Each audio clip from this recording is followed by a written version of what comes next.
God, we're doing it again. We made it to number 2. We made it to number. Well, we almost didn't make it to number 2 after yesterday, but we made it to number 2. Yes, for those who were looking forward to our live stream yesterday, the wind was a little something, so we ended up having to postpone our live stream. We could not hold a stable connection. Looking at you, Verizon. But listen, we'll obviously, as we were talking Monday, we're trying to do new things with some new content. We'll do a live stream again soon. We're not going to give up on that just because of some not nice weather. No, of course. Rangers Islanders play each other soon. Yes, they play each other. Was it November 3rd? I think is the first game they play. No, never mind. I'll be on an airplane home from Vegas. Okay, so we won't do that. But hey, there's election day. There's election day. Where, oh boy, well, I can't say the same for you. I don't know. Wait, no, I do work election day. Oh, all right. Totally. Yeah. Well, it's a good thing I have a calendar right here on the fridge, isn't it? I will next be off. Actually, I'll be off Veterans Day. So what? Oh, perfect. Is there a game on Veterans Day? It's the 11th. I think. Okay, neither one of us play Veterans Day, so we're just batting 1,000. I mean, what if we find a pretty little other game? We could do I mean, look, we got Sharks Flyers. What more could you want? I'm going to plead the fifth on that one. Actually, it was a pretty good day of games. It is a pretty good day of games. There's one that stands out to me, and you're probably going to say the same one. Both teams are currently winless, and they shouldn't be. Who, Predators Avalanche? Yes. Are they both winless, really? Yep. Avs are 0-3, Preds are 0-2. Ugh.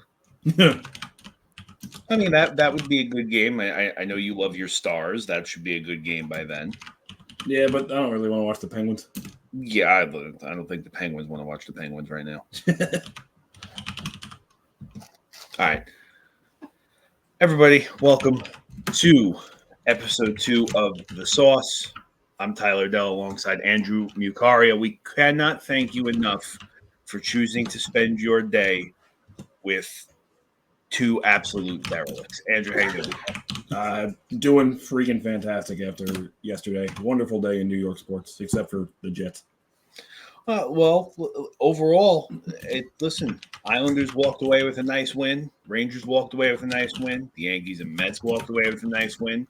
But at time of recording, I know we're going to be a few hours late to breaking it, but if you are a Jet fan, congratulations on Devontae Adams.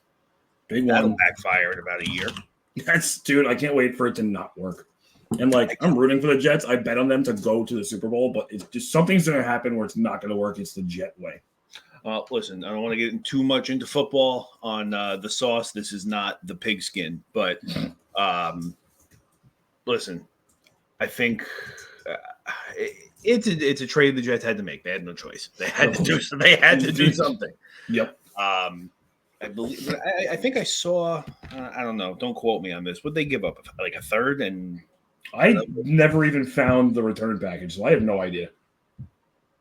I saw conditional third that can become a second, and they're eating the entire contract, the Jets. So, okay, not like he gave up a ton for him. It's a safe trade, but if I'm correct, Devontae Adams is under contract for like the next 2 decades, but whatever. Yeah. So, listen, you know what I'm talking about, and you know who you are, but we don't get a lot of love because we don't give a lot of love. So, I think once a week we should say one nice thing about the Devils and Maple Leafs. You know what? To pay some respect to some friends, I think that's a good idea. We'll start with the Devils, okay? Okay. The Devils are a hockey team. Yes, they are. That's a very nice thing to say. Now, I know we don't give a lot of hate to the Maple Leafs on camera, which is going to change. but making fun of their logos seemed to upset some people. So it's worth recognizing that the Maple Leafs wear blue. They do. And those are my two nice things for the week. Well done. Very well done. Well, that's some good karma. Listen, that's very good karma. So both of our predictions were pretty close this week. Yeah.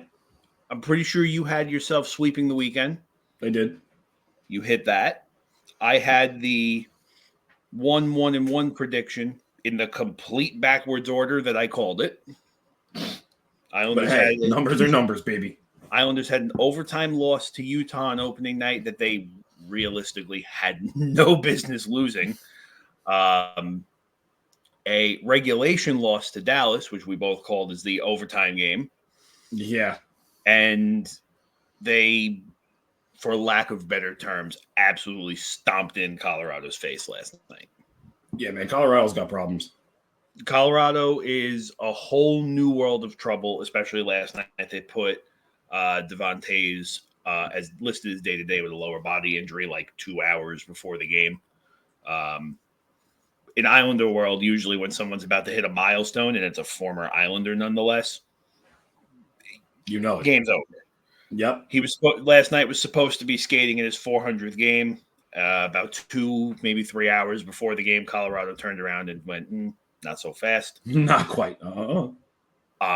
Listen, it's 3 games into the season. I'm not willing to panic yet. It's insane. Goaltending and defense was a big issue on Thursday. Defense was all the issue on Saturday. Everything seemed to kind of finally click the way it should have last night for the Islanders. Noah Dobson has been an absolute liability since the season started. I don't know what the problem is. I don't want to get on his case too much because he's still only 24 years old. Yep. Patrick Waugh, Lamoriello, and really the rest of the coaching staff is shouldering a lot of weight on him at 24. Which, listen, I get it. It's tough. But, Quinn Hughes and Cale Makar have entered the chat. He should be able to figure this out. You would think. But you know what? My biggest takeaway is that, in my opinion, the Islanders had probably the most difficult opening 3 games out of everyone. You had the brand spanking new Utah Hockey Club, then you had Dallas and Colorado, who you would think would be better, but still Colorado. So to come away 1-1-1, I wouldn't be upset. Well, yes, to come away 1-1-1, I don't call it a loss. I call it more of a meh. Granted, that overtime loss should have never happened, but well, yes. I mean, Thursday night, Varlamov could not have stopped the moon if you threw it at him. Obviously, there was a lot of Noah Dobson was responsible for 3 of those goals.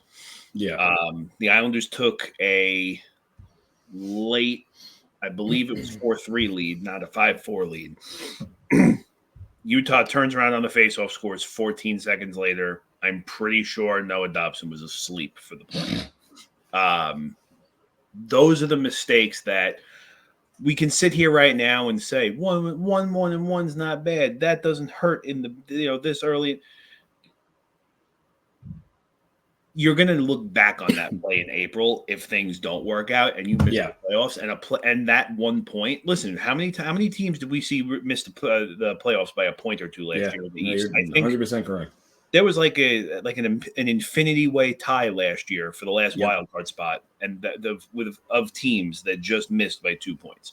Yeah, and the Islanders had the same problem last year of not being able to close out games. So you want that to be a thing of the past, right? And obviously, Varlamov is one of those. It hurts to see, and you don't want to get on his case too much because he is the only reason the Islanders snuck into the playoffs last year. I as annoyed as I am at him for not being able to maintain a lead. Yeah. I can't get on him too much for it. Sorokin looked borderline brilliant last night. There was a couple that he probably should have gotten. Listen, the one-timer in the slot, who's stopping those? What are you going to do? There's 2 or 3 goalies that we know of that are going to stop those. Yeah. His angles look good. He seemed to be reading the puck well. Listen, he got the win. That's kind of really what I care about. Yeah, that's the most important part. Yeah, I mean, listen, 1-1-1 with, like you said, with that schedule is respectable. Especially, again, you run into a Colorado team last night that loses Devon Toews at the last minute. Obviously, some other issues going on with their team off the ice. I don't know if Gabriel Landeskog is. I think he might have been Thanos snapped. I don't know where he is, dude.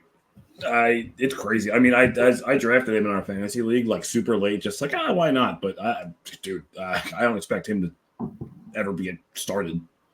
I remember last year there was a rumor that he might dress like soon, and I'm like, okay, how soon is soon? As I look now, there's actually an article from Denver Sports. Let's see. A double cartilage transplant surgery. Yep. Surgery in both of his knees. Which I can't even fathom. Both knees. Like that. You know what the issue is too? Like, obviously my knees.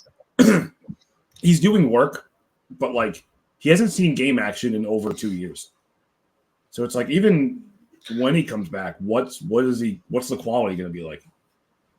You almost have to think at this point, and I don't think he's up there that high in the age department. He's only 31. He's 31, right? Yeah. So you have time, I guess, where he can turn around and I don't know, dare I say it, you still, depending on how much longer it takes to get him, you could still get 2 or 3 more years out of him, which at this point you feel like is almost going to bring him to his age between 34 and 36 season.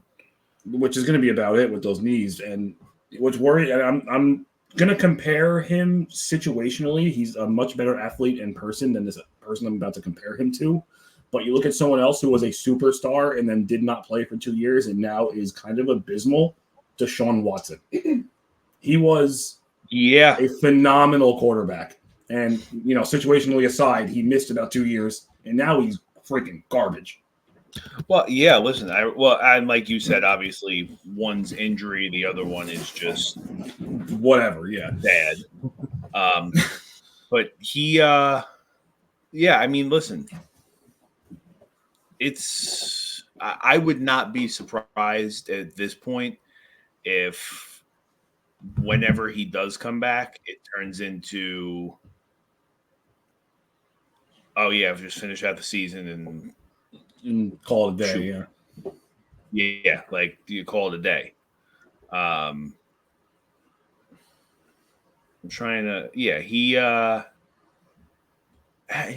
He's only like 12 years into his career too, which doesn't sound like a lot. I mean, but I don't know. I'm making it sound worse than it is. He broke in super young. He was made the captain. I'm pretty sure he was made the captain before the draft.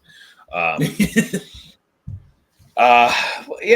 listen, obviously on a lighter note, because we like Colorado, we'll always be nice to Colorado. Obviously, speedy recovery still to Landeskog, even though this couldn't be a slower recovery.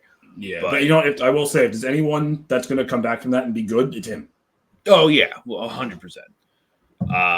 Especially with he's going to come. Listen, he's also coming back to like a borderline brand new team. Yeah, he comes back and you know what? What better way to get you back up to speed than to take the ice with Nathan MacKinnon and Cale Makar? Yeah. Well, I mean, considering Cale Makar is also the one who cut his knee in the first place. It's gonna be like that episode of it'll be like SpongeBob. Patrick comes back to his room. Who are you people? Yeah. All right. enough about the Islanders, enough about the Avalanche. Break down your weekend. So we had the home opener on Saturday. Ton of fun. I go every year. I will have to give a little slap on the back of the hand to the Rangers security guards and whoever was running the blue carpet, because it was not as good as it's been in past years. And this devil woman security guard kept making all the players skip our section of people trying to get autographs. So I got autographs from one person. Thank you, Zach Jones. But anyway, game against Utah was ugly. Wes McCauley was one of the referees. And don't you look at me. He called goaltender interference when the goalie was at the freaking hash marks, which led to a power play for Utah, which Utah scored. Now, going into the game, I knew what was going to happen. I knew the Rangers were going to underestimate Utah, as I think every team that has played them this year has done. Utah is a good team. And Clayton Keller is, again, a phenom. That game was super high scoring. There were 7 goals in the second period. Yeah. Went into the third. 5-4 going into the third. Rangers tie it with about 8 minutes left. We go to overtime. Yeah. In overtime, I'm going to name a certain name, and I love this man, but boy, it was a rough start. Mika Zibanejad played that was probably one of the worst games I've ever seen him play. Not great. Not great. Utah gets the puck deep in our zone. All 3 players for us are back. Utah gets the puck from behind our net. Clayton Keller has it coming around by the post. And Zibanejad, who I can only assume thought that his other 2 players were not back, decided to come up towards the hash marks to block a one-timer pass instead of covering Cale Makar and giving him a free walk-in. Cale Makar? No, sorry, Clayton Keller. And if there's anyone on Utah you don't want to just give a free breakaway to, it's Clayton Keller, who makes a disgusting move and roofs it to win the game. Luckily, the Rangers played last night against Detroit, and Zibanejad actually had a very good game. The whole team had a good game. They won 4-1. So everything seems to be maybe shaping up, because Zibanejad's had a rough year in a couple weeks. But I love the man, and I hope he does better. But overall, we're scoring goals. Defense has some lapses sometimes, but the offense looks good. Yeah, I mean, so far from, I guess, the outside looking in perspective, you did beat up on a 14U team to start the season. Yeah. Overall, the Utah game, it was one of those, like, I guess it hurts so good games, because you still did a lot of good away with the puck. Obviously, 5 goals is not nothing to not shake your head at. It's a tough game to lose, especially, I'm not gonna point fingers here, but when a man covered in a lot of pillows is in 12 million plus and lets up 5 goals. Yeah, but I think only 2 of those were really anything he could have stopped. There was a lot of defensive lapses in that game. Well, yeah, I'm going to say of the 6 from Utah, maybe 3 of them are truly his responsibility. Yeah. Defense definitely let him out to dry. And like you said, Clayton Keller, I would say, like, next to Connor McDavid, probably like one of the 3 people you don't want to see coming at you by himself. Yeah, I mean, that move he made in overtime was disgusting. It was pretty gross. We're both off till Thursday. Yep, sad. You have the second leg of a very long home and home. Yeah, weird. The Islanders will finish up their 3-game road trip in St. Louis before coming home to see Montreal on Saturday. We will get more into those predictions on Thursday's episode. Thursday. It's funny. I actually look at the schedule now for the Islanders, and it's kind of funny how they probably had, like, quite possibly the worst draw in the first 3 games of any team. And then you look at their schedule for the next, like, 3, let's call it 4 games. Yeah. And it's like, oh boy, is that different.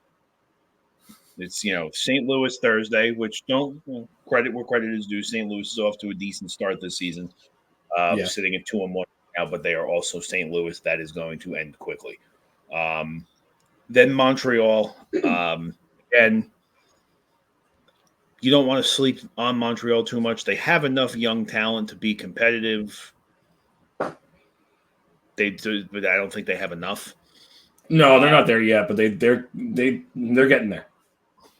Detroit, Tuesday the 22nd, going into the next weekend with a Friday, Saturday home and home with the Devils and the Panthers.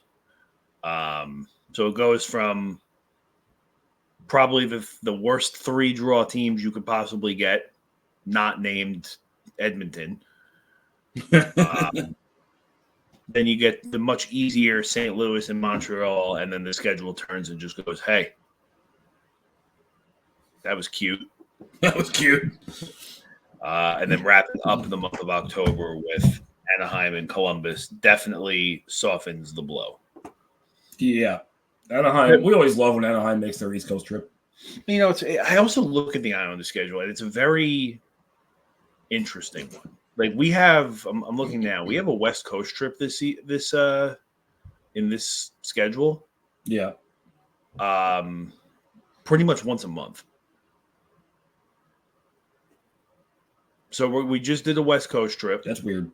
It's very odd. Like we just did a West Coast trip, right? We did the what's this called? Like the Dallas, Colorado, St. Louis trip.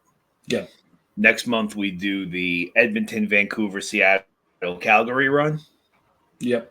December, call it a mini road trip or a mini West trip, where we have Chicago, and then for some reason we're going to Carolina and Toronto afterward, which is weird. So I'm not even going to count that one in December.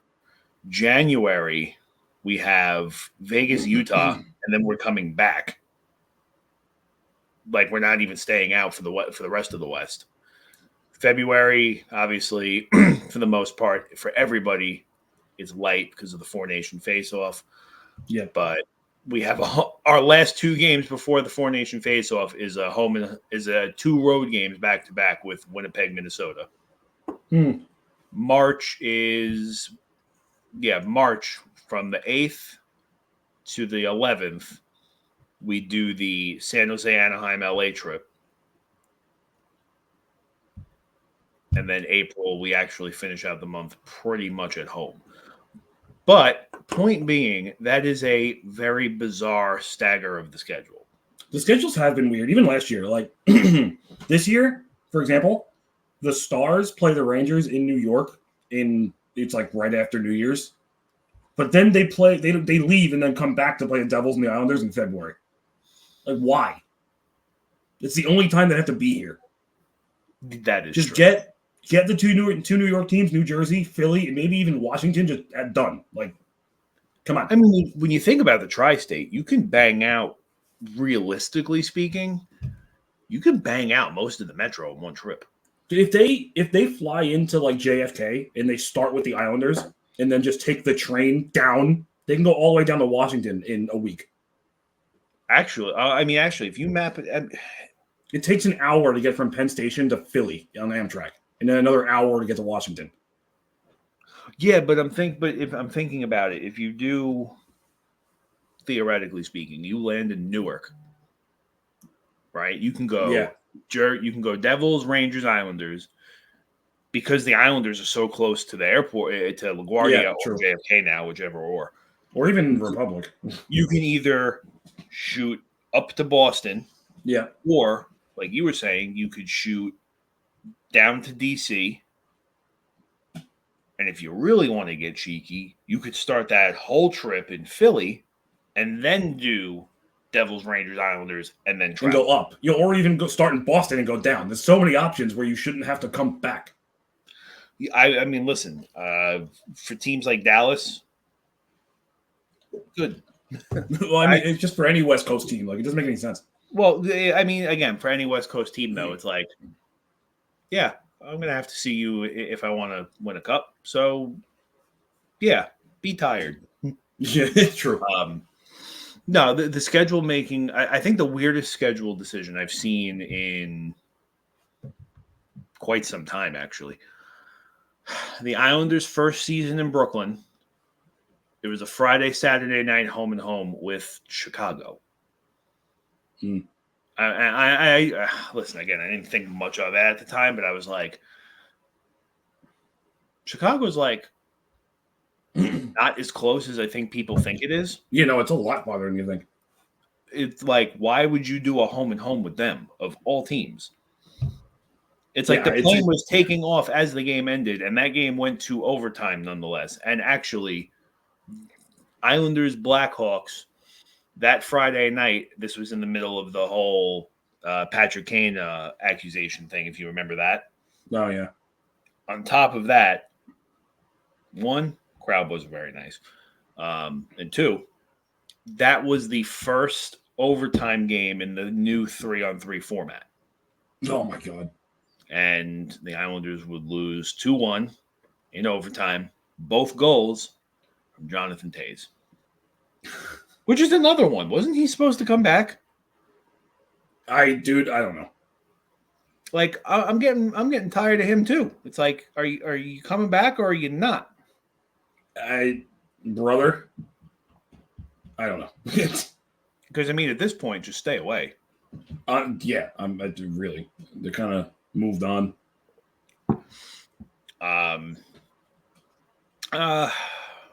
We get sidetracked in a lot of hoopla here, don't we? I'm about to sidetrack us real quick again. RIP San Jose putting Celebrini on IR. Oh, did they officially put him on the IR? Yeah, a couple days ago. It's not going to be a long stint, but yikes. Well, yeah. They put him. He had the two.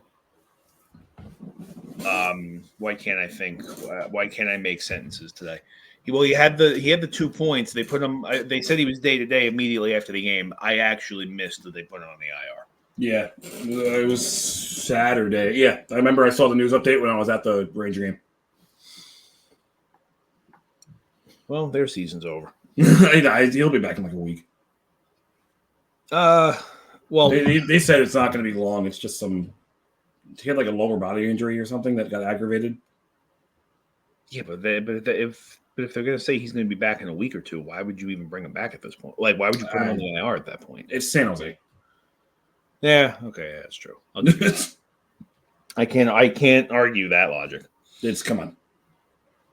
So, before we get into the awards, I'm going to give everybody a very quick reminder. This Friday, you'll be able to download the newest theme song of The Sauce, Signorina by the Black Cats.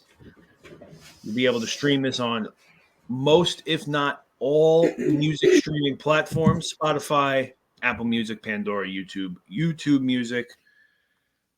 Again, if I'm correct, I heard a lyric video will be going out with this song. Make sure to check up on all of the Black Cat NYC social medias for more updates regarding the release of their new single, Signorina.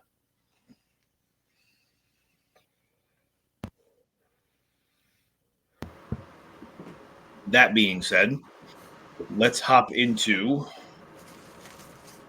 milk and cookies. No, I forgot. I wasn't. It was supposed to be nice. It is nice. I called it a genius marketing decision. No, this is stupid. I mean, genius, yes, but stupid. Couldn't even promote the double stuffed Oreos. Yeah, listen, if you're going to have Oreos and milk, you need a cup. Otherwise, the milk's just going to go everywhere. That wasn't very nice. He's a very close friend of the show is going to get very mad at that statement. Yeah. Yeah. Well, I mean, I don't feel bad. They're not good. So the one thing we forgot to do last week on Thursday, and by forgot, I mean we didn't utilize a lot of time. We didn't do any award predicting. Now, because of obviously some internet troubles last week, or last night, we don't have the nice pictures and graphics that we usually make. We are going to kind of have to wing this a little bit. I'm going to read off a list of awards. We're just going to kind of predict the winners. I will have something nice and presentable made in the future. And by future, I mean hopefully by Thursday, so we can at least look like we know what we're doing, even though we don't. We're only going with the major awards that you would see on TV: the Norris, the Hart, the Bill Masterton, Jack Adams, Jim Gregory, so on and so forth. Obviously, I mean, for obvious reasons, we'll probably avoid the Stanley Cup for now. Yeah. Unless you want to do it, it's up to you. No, dude. PSA, real quick. The NHL has too many awards. It's kind of getting out of control. Because you have most goals, most points, most offensive player. Like, come on. Yeah, I'm actually glad you brought that up because we could use that for a few minutes. When I was doing the original work to get these pictures done, that alone took like 2 or 3 hours to do. There are way too many awards, especially when like 3 of the awards are the same thing. We have the Hart Trophy for the MVP, and then we have the Ted Lindsay, the most outstanding. It's the same thing. Yeah, that's the same thing. It's the same thing. And I'll be honest with you, in the situations where your name is not Connor McDavid and you're not winning both awards, the Ted Lindsay is almost kind of like, hey, here's second place. Yeah, literally. It's like, oh, okay. I didn't realize there was regular season silver medals too. Dude, and then you have like even the Vezina and the Jennings. Like, there's the Vezina and the Jennings, the Hart Trophy, the Ted Lindsay Trophy, and the Art Ross Trophy, which I guess the Art Ross is a little bit not comparable because you could score 65 goals and somehow not win the MVP. Looking at you, Austin Matthews. Not my business. But, yeah, I mean, NHL got to calm down with the awards a little bit. Slim it down. Like, if you can not first officially introduce the President's Trophy till 1986, which is a fact, I looked that up, you can get rid of some awards in the process. Yeah, 100%. At least, again, we're not asking you to get rid of half of them, just the ones that are quite literally the same thing. Like a lot of these trophies, in my opinion, they're kind of like, I compare them to the NBA Six-Man Award. It's like, oh, okay, there's a trophy for the bench now. Yeah. Like, and listen, don't get me wrong. I'm not going to sit here and talk smack, but I understand that bench players, as you know, in hockey, the fourth line is just as important as the first. I get it. But it's like, there's too many. I think, in my personal opinion, I think the NFL and the NBA are the only two, and the NFL and the MLB, excuse me, are the only two leagues that do trophies right. The MLB does it perfectly. MVP, Cy Young, and then I listen. You can call the Gold Glove, I guess, like an unspoken MVP, fine, but it's like, well, yeah, the MLB is going to have 20-something awards. There's 9 guys on each side of the field. Yeah, and they're all playing different positions, so like it's okay. Yeah, you're not pitching the ball together. Yeah, like listen, let's call it as it is. The third baseman's job is a lot harder than the right fielder's. Yeah. So like, yeah, I think the MLB and the NFL too. It's like offensive rookie of the year, defensive rookie of the year, offensive MVP, defensive MVP, and that's it. Yeah, what else do you want? It's like it's perfect.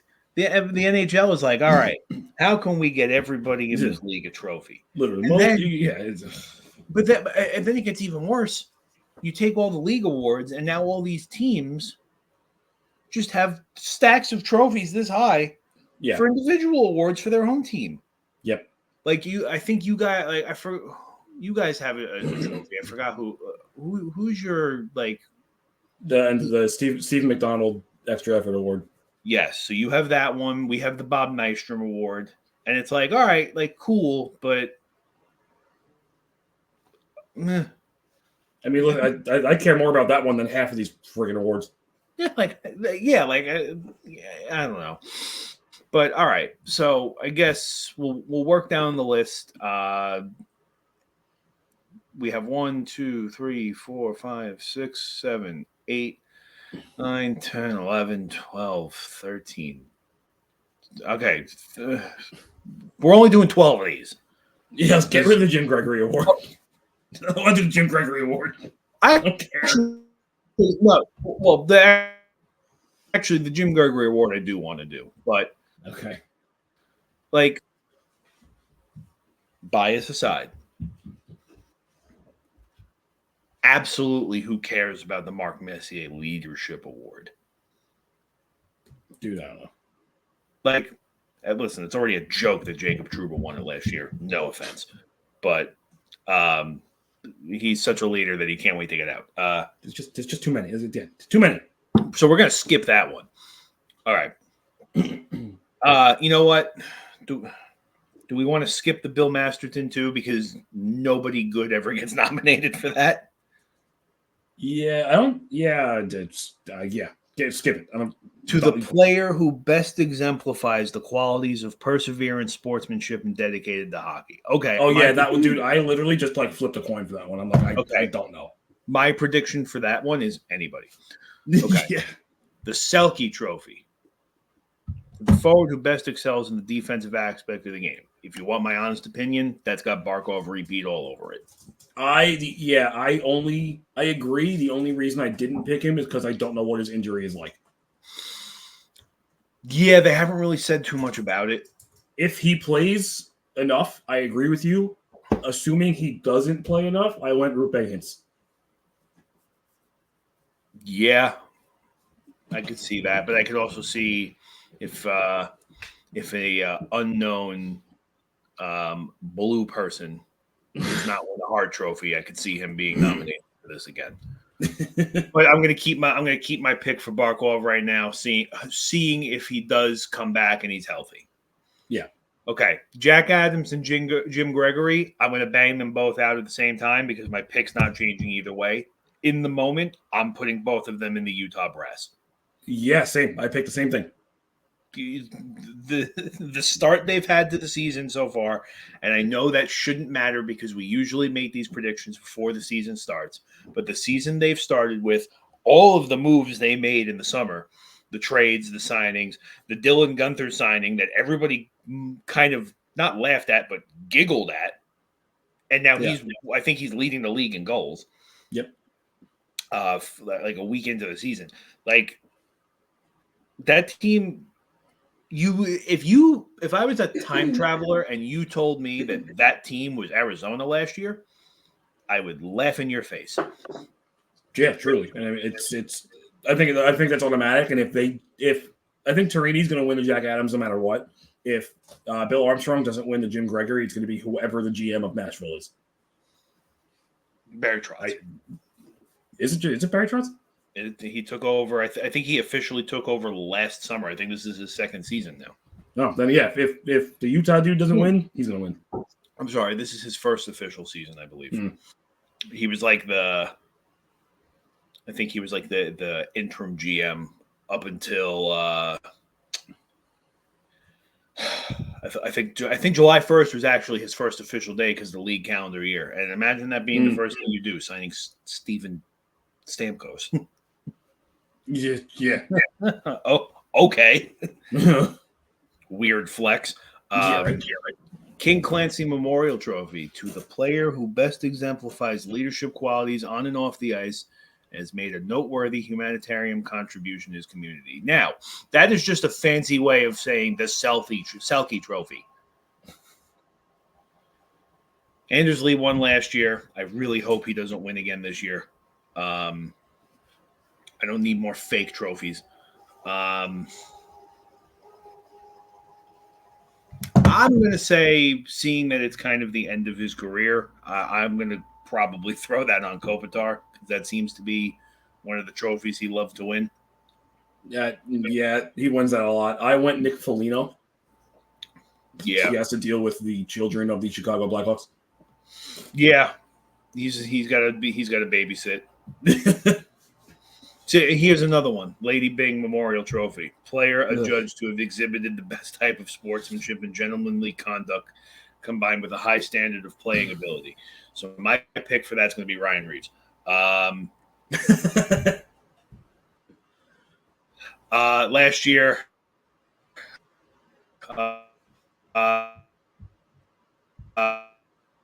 Jacob Slavin won. He beat out Austin Matthews, nominated for everything. Yep. Lady Byng, I think I'm going to go with McDavid this year. What a ballsy pick. I don't know why. Yeah, I know. It's a safe one. Yeah. I think this is another Kopitar award, so I went on to Kopitar. Well, listen, I feel that after the way the finals may have ended last year, and that the NHL's little golden goose boy came up short, I think he's going to get showered in trophies this year. The documentary is so good. I haven't sat down through it yet. Oh, it's so good. Let's see. The Willie O'Ree Community Hero Award, we can't predict because that is basically throwing a dart at the wall. Yeah. The Calder, I think we can both probably get on the same wavelength here, that as long as Macklin Celebrini does not sustain a longer-term injury or does not spend half the season on the IR, this is probably his award to lose, especially how he looked opening night for the Sharks. No real rookies in this year's class stand out to me that would even give him a legitimate fight for this. I could see a guy like Max Siplikov from the Islanders. I could see him being around the conversation. He's looked pretty strong for the first couple games, but I think we both know it's just that he'll never win that, and that's fine. So Celebrini is probably the consensus for this one. Yeah, it's pretty easy. I do like. I'll go a little hometown hero here. Victor Mancini has looked really good for the Rangers in the first 3 games. He's not gonna win. He's not gonna put up the points for it, but he's just looked really good. Yeah. Let's see. Big Dog, the Hart Trophy. I think we both know where that's going.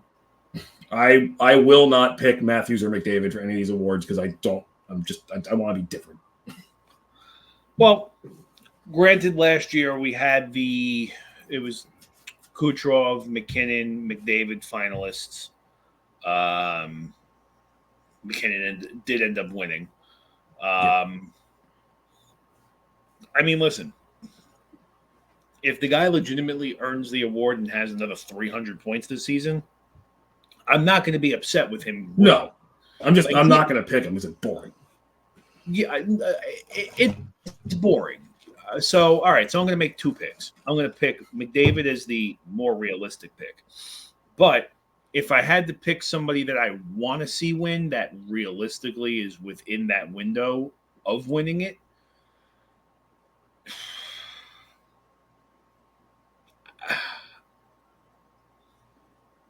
I hate to admit it, but I could see the Hart Trophy being Panarin's year.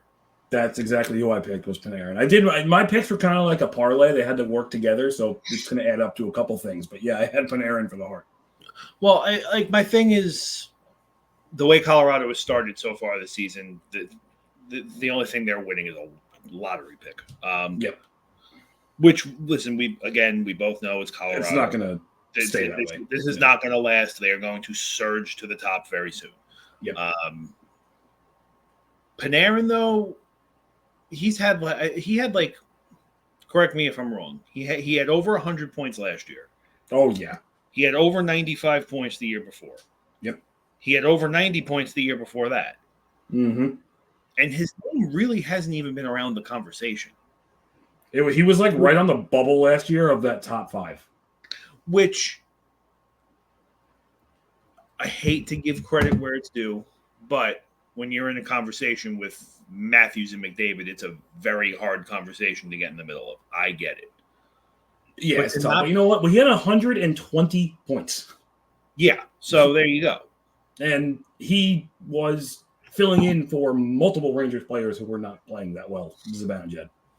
So I wouldn't listen. I wouldn't like to see him win it for obvious, absolute bias reasons. But I would be nice. It would be refreshing to see that it's not the same old, as long as McDavid or Matthews. I can't believe I'm saying that.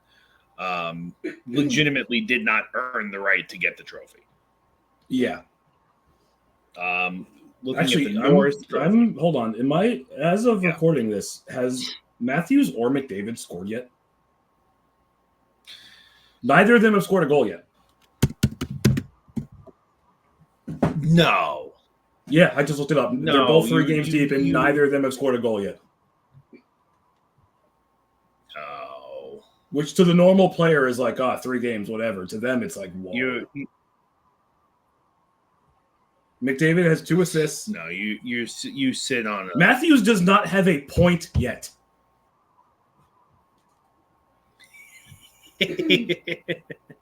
that makes my insides warm. By the way, going back to the Calder for a minute, I think there's one player that we both actually kind of egregiously ignored.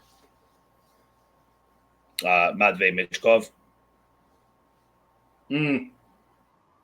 Yeah, I think we both kind of overlooked that one a little bit. Yeah.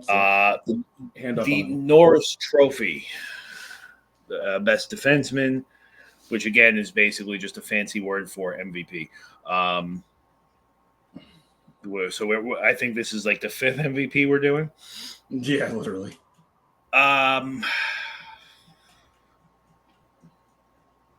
Again, there's a lot of directions they can go with this. You can There's go many. Again, there's the safe bet in Makar. There's the safe bet in Yossi. There's probably the not so safe bet in Hedman anymore because who knows what's going to happen. No, he's out.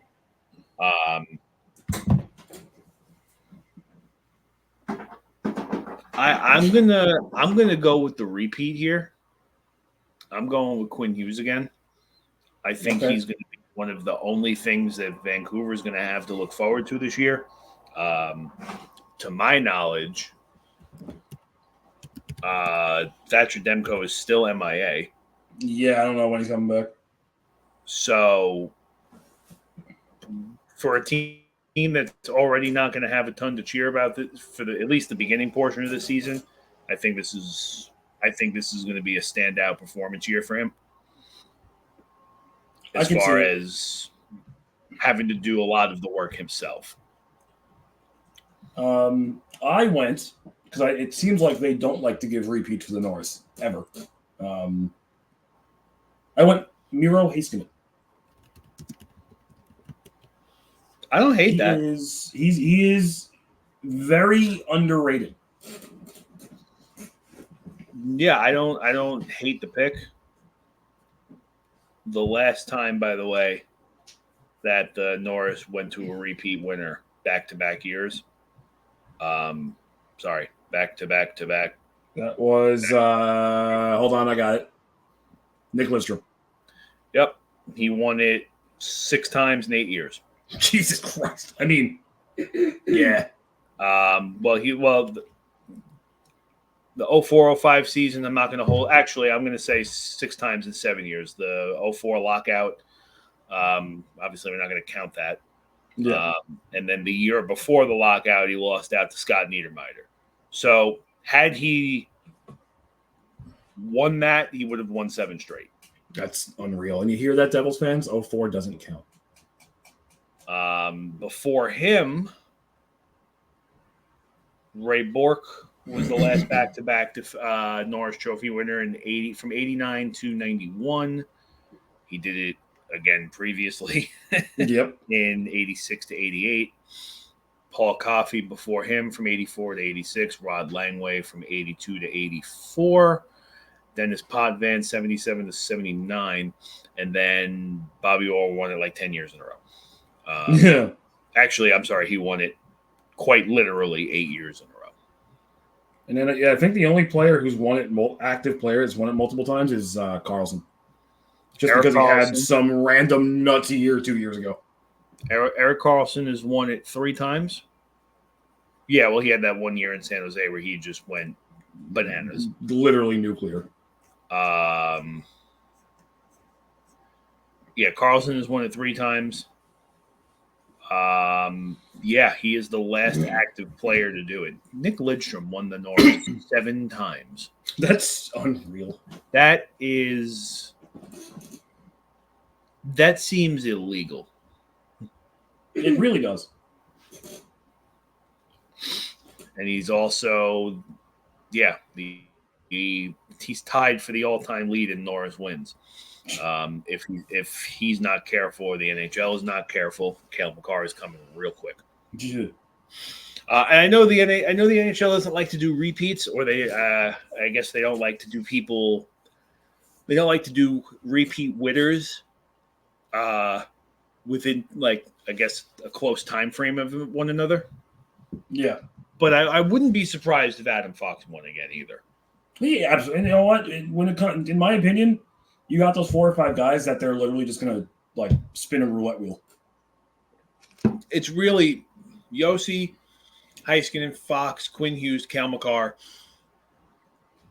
You can throw maybe Hedman McAvoy outside looking in. You can throw McAvoy in there, and if you really want to be generous, you can throw Hedman in that wheel, and they're just gonna spin. And you know what? You know what annoys me about this trophy is that what are we awarding? Offensive defenseman or all around? Because it seems like they only care about offense. Well, yeah, because and that's a problem. Listen, we all know that defensive defensemen are the unsung heroes that have 5 goals and 18 points in a season if they're lucky. Yeah. But definitely don't get enough credit for what they're doing. And I think that is a little criminal. A little bit. But, but then there's also defensemen that don't, listen, if you looked at every defenseman's stats up and down the board, there's a lot of defensemen that wouldn't even be looked at, period. This is true. Granted, a lot of them, not their fault. I'll use an example. I was talking about this yesterday. He's still young, but Jacob Chikrin, he'll be in a conversation for a Norris at least 1 or 2 times. At some point, yeah. At 22. But if you were going based off of his stats, his minus 70 career might make you look a different direction. Yeah. But we spent too much time on this fake trophy. Okay, Ted Lindsay Award. You want to just do it quick? Yeah. CM 97. Yeah, he's pretty outstanding. He's quite outstanding. You know who else is outstanding? Who? Jason Robertson. Ooh, I like it. Thank God. Oh, God. We have one more. Thank God. The Vezina. I'm going all in on it this year. I'm saying Sorokin. If he can't find a way to win one in his late 20s, early 30s, which is considered his quote-unquote prime, he's never going to do it.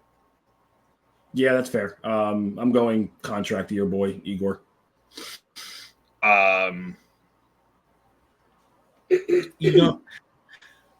You don't have listen.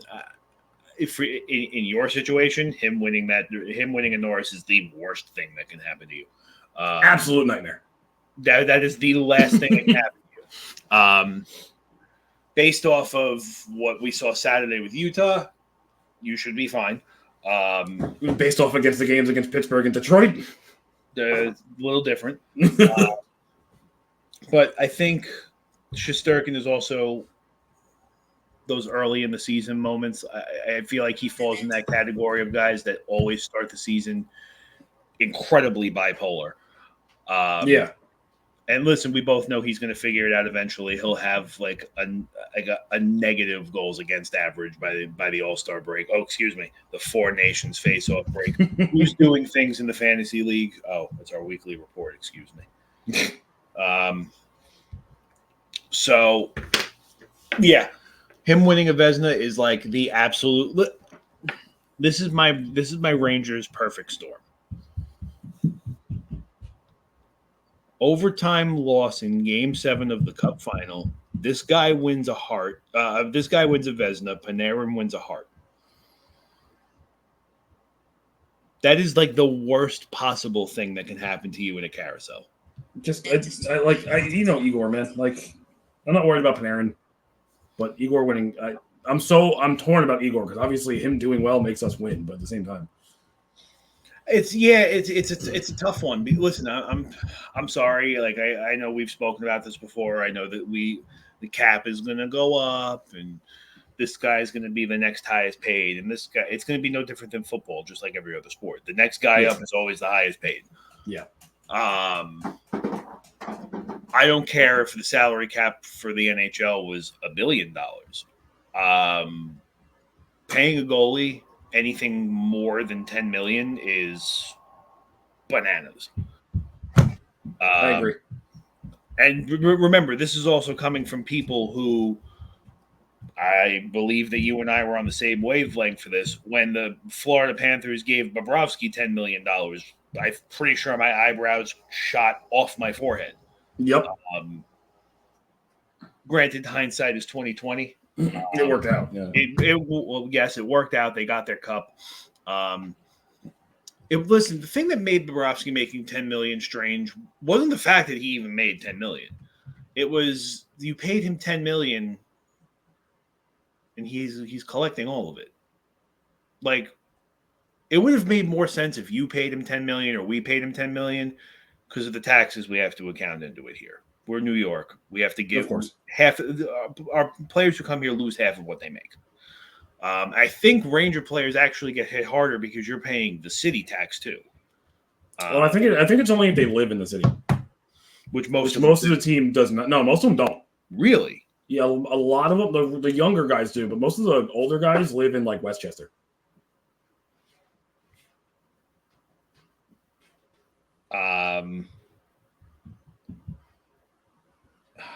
I know Kreider lives in Westchester. Zibanejad lives in the city. There's no chance Jonathan Quick lives in the city. No shot.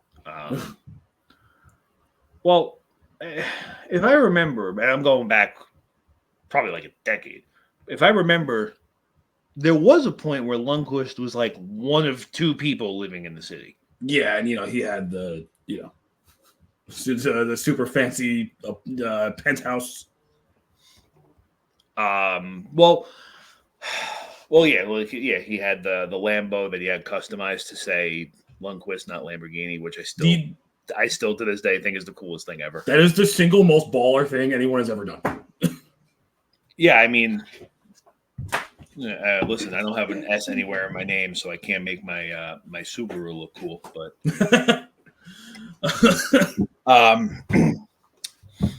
yeah, I mean, listen. Again, with Bobrovsky, like I said, the $10 million for him makes more sense in a market where he's going to get hammered in taxes. But in a place like Florida, where it's like, hey, you probably could have given him like 7 and been just fine.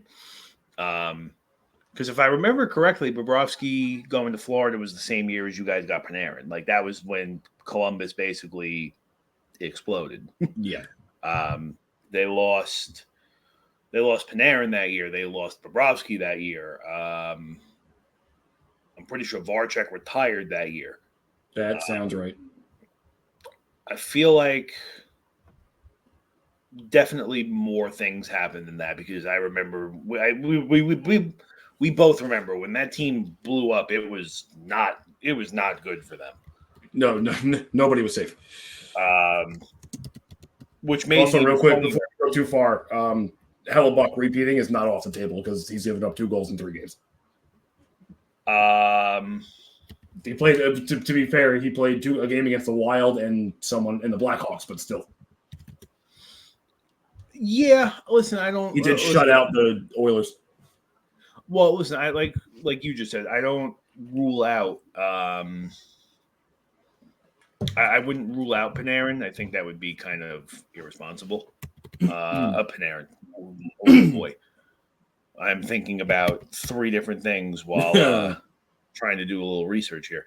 I wouldn't rule out a Hellebuck repeat. He's so good. I would call it certainly unlikely. Considering where he is, I agree, but he's just so good. I'm taking a look now at that. I'm trying to find the research on that. That Blue Jacket season. Oh. Here we go. Oh, this is when we were both like bad. Tell me more. This was when Washington. This is actually the year Washington won the Cup. Capitals, Penguins, Flyers, Blue Jackets, Devils made the playoffs. Us, Carolina, and you all on the outside looking in. You won 34 games that year. Yeah. Let's see. I'm trying to. Let's see. Yeah, Panarin left. Pretty sure this was the summer they traded Seth Jones to Chicago.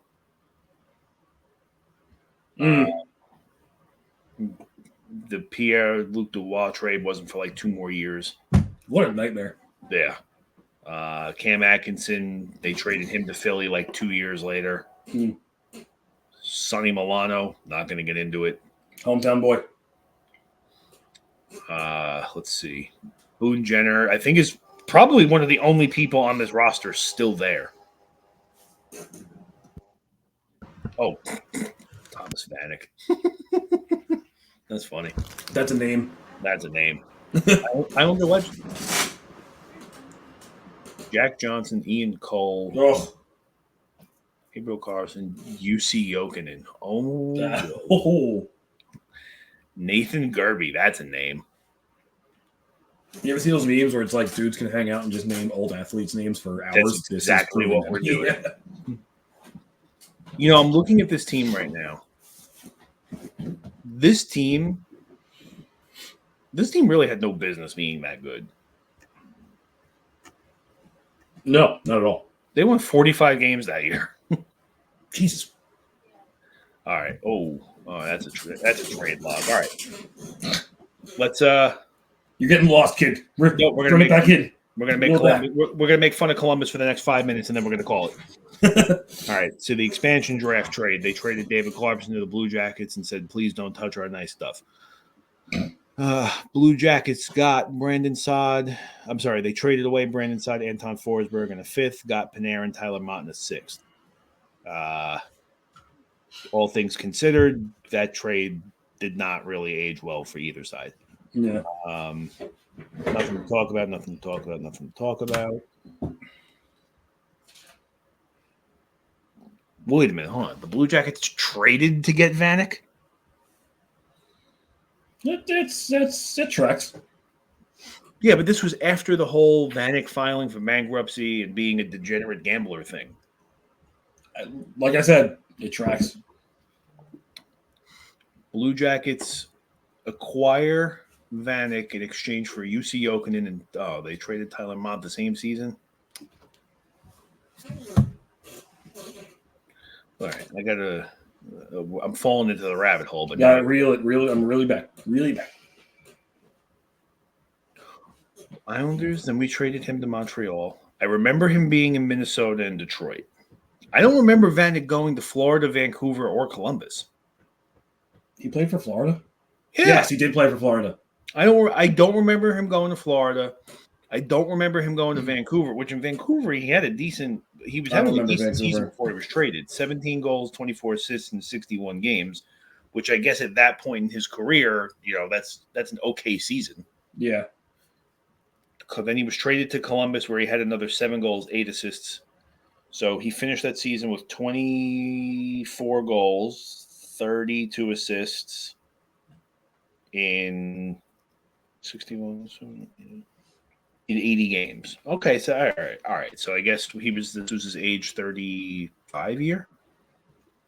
It's funny. I only remember him as a Sabre and an Islander, which he was only an Islander for a year, I think.